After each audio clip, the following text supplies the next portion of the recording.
Reading and Literacy Grade 1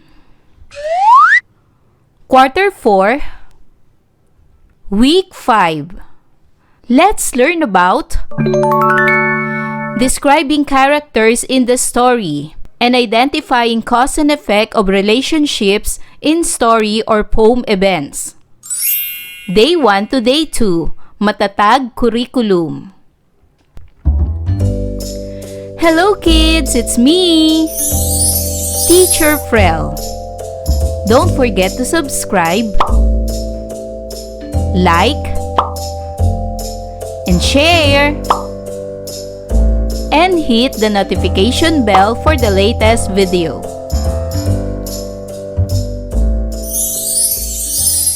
For today's lesson in Reading and Literacy 1, we will discuss about describing characters in the story and identifying cause and effect of relationships in story or poem events.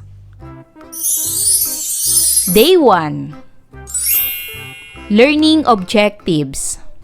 At the end of the lesson, the learners can identify the beginning and ending sounds in words. Read high-frequency words about the environment. Identify naming words. Note details from a story read or listened to. And describe characters in the story. Magandang araw mga bata! Kumusta kayong lahat? Sino-sino ang mga tao na palagi mong nakikita sa iyong paligid? Anong mga kilos ang iyong nakikita na ginagawa nila?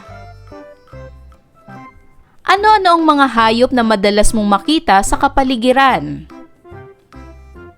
Ano-ano ang emosyon na nararamdaman mo kapag nakikita mo ang mga tao at hayop na iyong nabanggit sa iyong kapaligiran? Ang mga bagay at hayop sa paligid ay nagbibigay sa atin ng iba't ibang damdamin. Ang mga halaman at hayop ay nagsasabi sa atin na maayos at nasa mabuting kalagayan ng ating kapaligiran. Sa araling ito ay matututunan ninyo ang pakikinig sa mga bahagi ng kwento, partikular sa tauhan. Pag-aaralan din natin ang mga salitang ipinantatawag sa mga tao, lugar, hayop, kilos, pagkakataon, sitwasyon, ideya at emosyon. Sa pakikinig ng kwento ay tandaan din ang mga katangian ng mga tauhan. Narito ang mga salita sa tula na ating babasahin.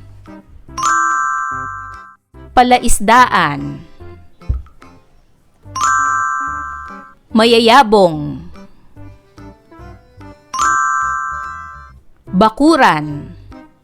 Ano nga ba ang kahulugan ng mga ito? Basahin ang mga pangungusap upang matukoy ang kahulugan ng mga salita. Malinis ang tubig sa palaisdaan, kaya malalaki at malulusog ang mga isda. Mayayabong ang mga puno sa bakuran, kaya madaming dahon sa lupa.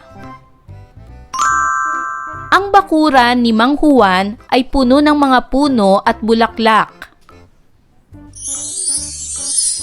Ayon sa pangungusap, ang palaisdaan ay isang lugar para sa mga isda. Ang mga puno na maraming bunga ay itinuturing na mayabong. Ang bakuran ay ang lugar sa paligid ng iyong bahay na karaniwang tinataniman ng halaman. Nalaman niyo na ba ang kahulugan ng mga salitang ating binanggit? Sa pagbasa ng tula ay tandaan ang mahalagang detalye sa kwento at ang mga katangian ng mga tauhan. Handa na ba kayong magbasa? Narito ang pamagat ng tula. Ang Bakuran ni Tina. Ito ay teacher-made poem from Lesson Exemplar for Grade 1 Reading and Literacy. Ang bakuran ni Tina. Ang bakuran ni Tina ay maganda. Mayroon itong palaisdaan na puno ng isda. Maraming halaman na nakatanim. Ang bawat puno ay nagbibigay lilim. Ang lahat ng dadaan ay namamangha. Ang ganda at ang linis kanilang nawiwika. Ang huni ng ibon ay parang musika. Nakadapo sa malalaki at mayayabong na sanga. Ang mga paru-paro ay nagliliparan. Mga bubuyog abala sa mga halaman. Mayroon siyang aso na nagbabantay upang mga halaman ay masiglang mabuhay. Lubos na alaga ang alay ni Tina. Sa kanyang bakuran, ito ay kitang-kita. Nagpapasalamat ang buong pamayanan niya sa pagmamahal sa kalikasan at kanyang pagkalinga. Ayon sa ating binasa, ano ang inilalarawan sa tula? Tama! Ang inilalarawan sa tula ay ang maganda at maayos na bakuran ni Tina. Ano-anong makikita sa bakuran ni Tina? Tama! Makikita sa bakuran ni Tina ang palaisdaan na may mga isda, maraming halaman at puno, mga ibon, paru-paro, bubuyog at isang asong nagbabantay. Paano inilalarawan ang bakuran ni Tina? Tama! Inilalarawan ang bakuran ni Tina na maganda, malinis, mayabong at masigla dahil sa dami ng halaman at hayop na makikita rito. Bakit ganito ang bakuran niya? Tama!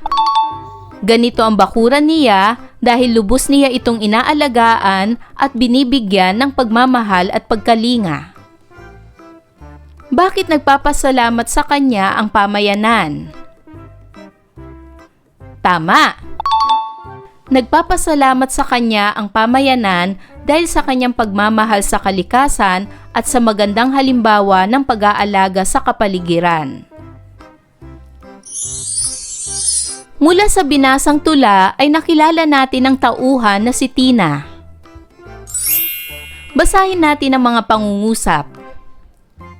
Si Tina ay mayroong malaki at magandang bakuran.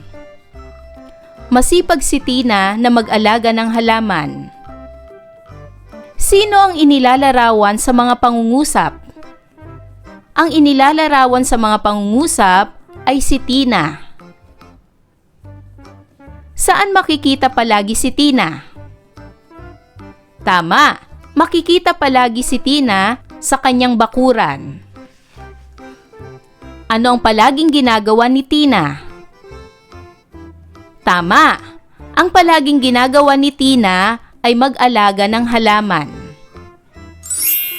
Ang salitang Tina ay nagbibigay pangalan sa pangunahing tauhan o sa tao. Ang salitang bakuran ay nagbibigay pangalan sa lugar. Paano inilarawan si Tina? Tama, inilarawan si Tina bilang masipag sapagkat naalagaan niya ang kanyang bakuran. Sino pa ang ibang tauhan na nabanggit sa tula? Ano ang salitang maglalarawan sa mga taong ito? Ang bawat tauhan ay mayroong tauhan. Ang iba't ibang pangyayari sa kwento ay nagpapakilala sa mga katangian ng tauhan. Balikan natin ang mga linya sa tula. Mula sa mga ito ay mag-ugnay tayo ng mga salita na maglalarawan kay Tina maliban sa salitang masipag. Narito ang bahagi ng tula. Ang lahat ng dadaan ay namamangha. Ang ganda at ang linis kanilang nawiwika. Ang huni ng ibon ay parang musika. Nakadapo sa malalaki at mayayabong na sanga. Ayon sa bahaging ito ng tula, paano mo ilalarawan si Tina? Sa bahaging ito ng tula, si Tina ay mailalarawan bilang malinis, maalaga at mapagmahal sa kalikasan. Basahin naman natin ang sumunod na bahagi ng tula. Lubos na alaga ang alay ni Tina. Sa kanyang bakuran, ito ay kitang-kita. Nagpapasalamat ang buong pamayanan niya sa pagmamahal sa kalikasan at kanyang pagkalinga. Ayon sa bahaging ito ng tula, paano mo ilalarawan si Tina? Sa bahaging ito ng tula, si Tina ay mailalarawan bilang responsable at matulungin. Ano-anong mga bagay ang makakatulong sa atin upang mailarawan ng mga tauhan sa kwentong binasa? Ang mga bagay na makatutulong sa atin upang mailarawan ang mga tauhan sa kwentong binasa ay ang kanilang kilos o gawain, pananalita at damdamin. Sa pamamagitan ng kanilang mga ginagawa, nalalaman natin kung sila ay masipag, mabait o matulungin. Balikan ang mga nabasang kwento sa klase. Bilugan ang tamang sagot. Sa kwentong Si Pusa at Manok, ano ang mga salitang maglalarawan kay Manok dahil siya ay nagtatanim ng mga halaman bago magtag-ulan? A. Masipag. B. Malambing. Ano ang tamang sagot? Magaling! Ang salitang maglalarawan kay Manok ay letter A. Masipag. Sa kwentong Si Pusa at Manok, ano ang mga salitang maglalarawan kay Pusa dahil ipinangako niya na palagi siyang tutulong kay Manok? A. Matulungin. B. Masayahin. Ano ang tamang sagot? Magaling! Ang tamang sagot ay letter A. Matulungin. Sa kwentong Si Daga at Si Kambing, palaging nakangiting naglalaro ng piko si Daga. Paano siya mailalarawan? A. Mainipin. B. Masayahin. Ano ang tamang sagot? Magaling! Ang tamang sagot ay letter B. Masayahin. Sa kwentong Si Daga at Si Kambing, pinagbigyan ni Kambing ang hiling ni Daga na maglaro. Paano mailalarawan si Kambing? A. Maaalalahanin. B. Makakalimutin. Ano ang tamang sagot? Magaling! Ang tamang sagot ay letter A. Maalalahanin. Sa kwentong Kaninong Sapatos Ito, mabilis na tumakbo ang galit na leyon. Paano siya ilalarawan? A. Maamo. B. Matapang. Anong tamang sagot? Magaling! Ang tamang sagot ay letter B. Matapang. Para naman sa karagdagang gawain, hahatiin ang klase sa mga grupo. Pipili ang mga miyembro ng isang kwento. Mula sa kwentong ito ay pipili ng tauhan at magtatala ng 3 salita na maglalarawan dito. Day 2. Learning Objectives. At the end of the lesson, the learners can use vocabulary words about the environment in sentences. Infer character traits and feelings. Identify cause and effect relationships in story or poem events. And relate to experiences to story events. Magandang araw mga bata! Kumusta kayong lahat? Naranasan mo na bang mamangha sa isang magandang lugar? Bakit kamangha-mangha ang lugar na ito para sa iyo? Ang mga lugar na ating nakikita at napupuntahan ay nagbibigay sa atin ng kakaibang damdamin at karanasan. Sa araw na ito ay matututunan natin ang mga salita na maiuugnay sa kapaligiran. Mula sa ating binasang tula ay tutukuyin natin ang damdamin ng mga tauhan. Itatambal din natin ang mga pangyayari sa mga pangyayari na naging dahilan ng pangyayari o sa mga naging bunga nito.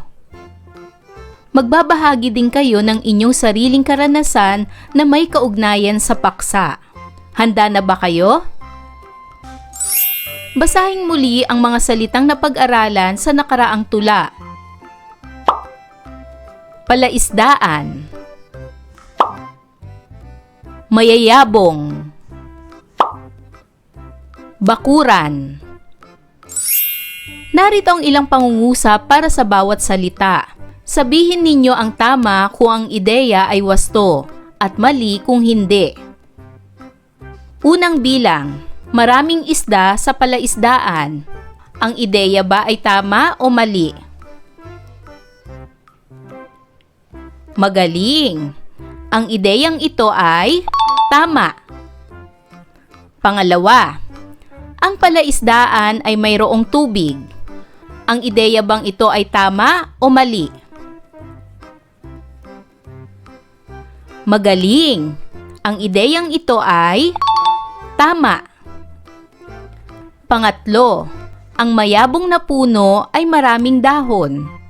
Ang ideya bang ito ay tama o mali? Magaling! Ito ay tama. Pang-apat, ang mga halaman ay hindi maaaring magkaroon ng mayabong na mga dahon. Ang ideya bang ito ay tama o mali?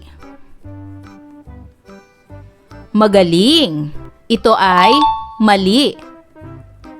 Panglima, ang bakuran ay nasa labas ng bahay. Ang ideya bang ito ay tama o mali? Magaling! Ito ay tama. At pang-anim, ang bakuran ay maaaring may bakod o wala. Ang ideya bang ito ay tama o mali? Magaling! Ito ay tama. Basahin nating muli ang tula.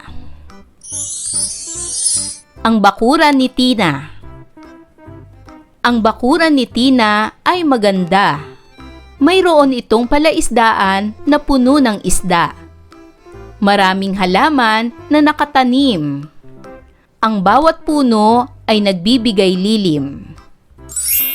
Ang lahat ng dadaan ay namamangha. Ang ganda at ang linis kanilang nawiwika. Ang huni ng ibon ay parang musika.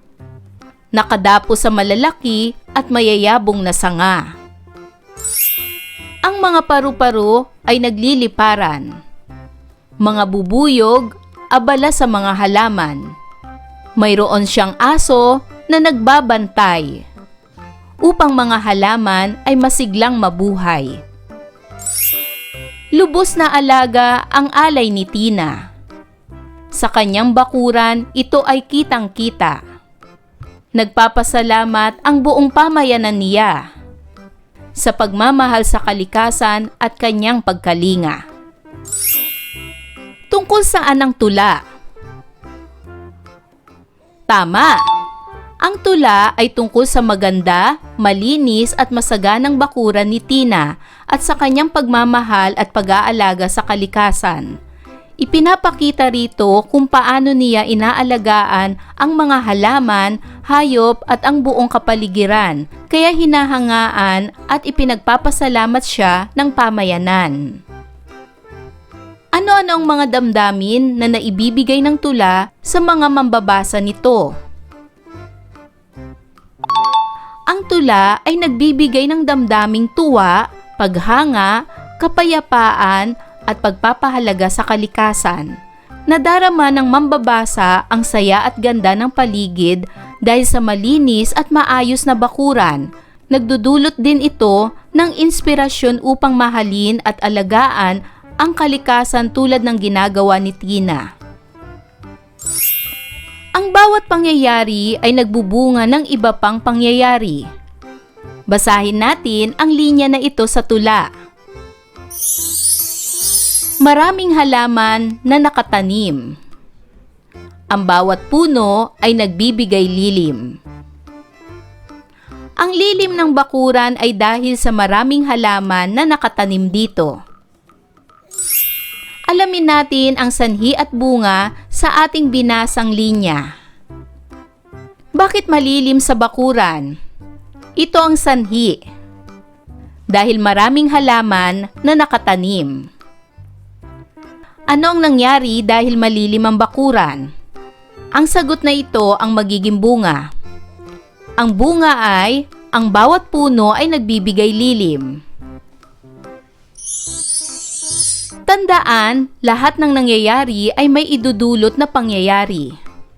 Ang kasalukuyang nangyayari ay bunga ng naunang mga pangyayari. Basahin natin ang iba pang bahagi ng tula.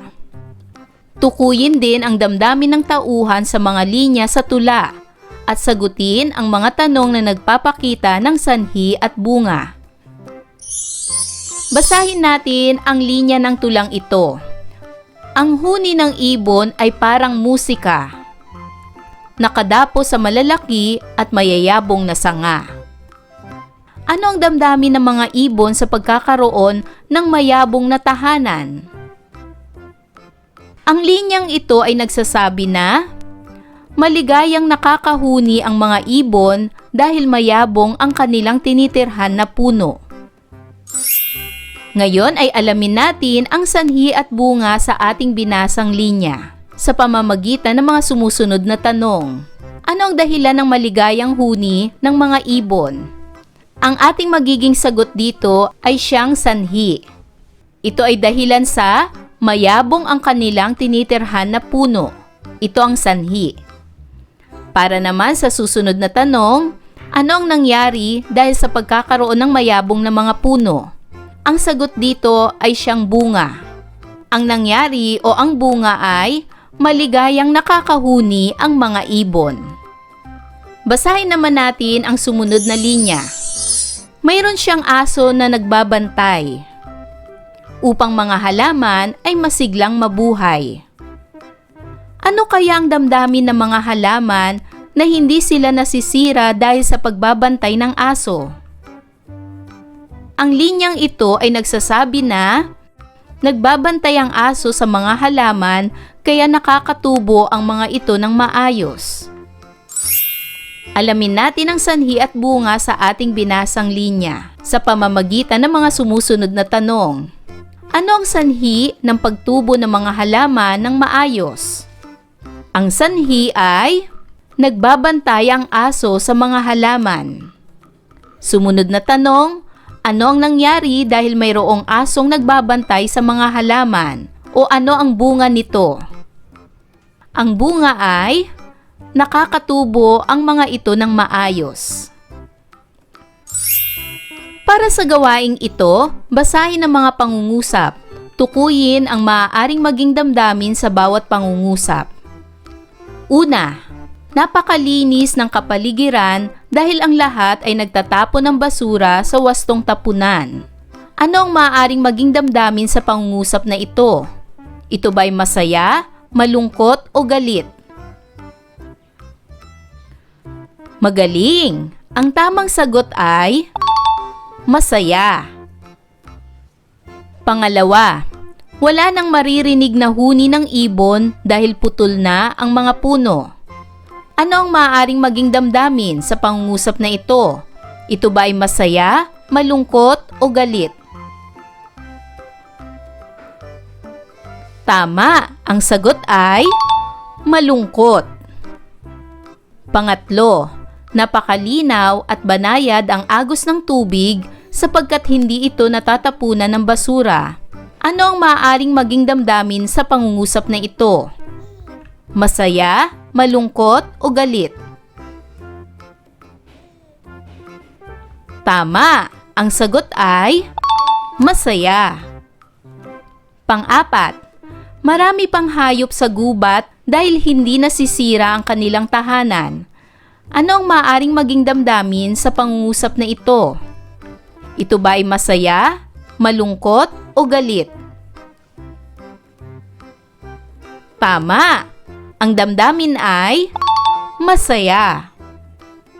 At panglima, umiinit na ang mundo dahil sa mga nakakalasong gas na nililikha ng mga pabrika at sasakyan. Ano ang maaaring maging damdamin sa pangungusap na ito? Ito ba ay masaya, malungkot o galit? Tama! Ang damdamin ay galit. Ang mga pangyayari sa kwento ay nagbibigay ng iba't ibang damdamin. Ang lahat ng pangyayari ay mayroong dahilan o sanhi. Ang lahat ng pangyayari ay nagdudulot ng resulta o bunga. Para naman sa gawaing ito, bilugan ang sanhi at ikahon ang bunga sa bawat pangungusap. Unang bilang, napakalinis ng kapaligiran dahil ang lahat ay nagtatapon ng basura sa wastong tapunan. Ano ang sanhi at ano ang bunga sa pangungusap na ito? Tama! Unahin natin ang sanhi. Ang sanhi sa pangungusap na ito ay ang lahat ay nagtatapon ng basura sa wastong tapunan. At ang bunga naman sa pangungusap na ito ay napakalinis ng kapaligiran. Pangalawa, wala nang maririnig na huni ng ibon dahil putol na ang mga puno. Ano ang sanhi at ano ang bunga sa pangungusap na ito? Tama! Unahin natin ang sanhi. Ang sanhi o dahilan ay putol na ang mga puno. At ang bunga ay wala nang maririnig na huni ng ibon. Pangatlo, napakalinaw at banayad ang agos ng tubig sapagkat hindi ito natatapunan ng basura. Ano ang sanhi at ano ang bunga sa pangungusap na ito? Unahin natin ang sanhi. Ang sanhi o dahilan ay hindi ito natatapunan ng basura. Kaya ang bunga nito ay napakalinaw at banayad ng agos ng tubig. Pang-apat, marami pang hayop sa gubat dahil hindi nasisira ang kanilang tahanan. Ano ang sanhi at ano ang bunga sa pangungusap na ito? Tama! Unahin natin ang sanhi. Ang sanhi o dahilan sa pangyayaring ito ay hindi nasisira ang kanilang tahanan. At ang bunga ay marami pang hayop sa gubat. At panglima, umiinit na ang mundo dahil sa mga nakalalasong gas na nililikha ng mga pabrika at sasakyan. Ano ang sanhi at ano ang bunga sa pangungusap na ito? Tama! Ang sanhi ay nakakalasong gas na nililikha ng mga pabrika at sasakyan. At ang bunga ay umiinit na ang mundo. Para naman sa karagdagang gawain, hatiin ang klase sa mga grupo. Bawat grupo ay may larawan ng isang bahagi ng kapaligiran tulad ng bukid, gubat, dagat o bundok. Magtatala ang bawat grupo ng dalawang sitwasyon na maaaring mangyari sa bawat lugar. Isusulat ang mga sitwasyon na ito sa anyong sanhi at bunga. Halimbawa, ang bundok ay tahanan ng mga ibon sapagkat sagana ang mga ito sa puno. Ang sanhi sa pangungusap na ito ay sagana sa puno. At ang bunga ay ang bundok ay tahanan ng mga ibon. Ayan mga bata, naunawaan niyo ba ang ating aralin sa araw na ito? Kung ganon, magaling!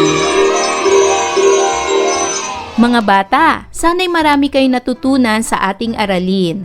Hanggang sa susunod na video lesson, paalam! Thanks for watching!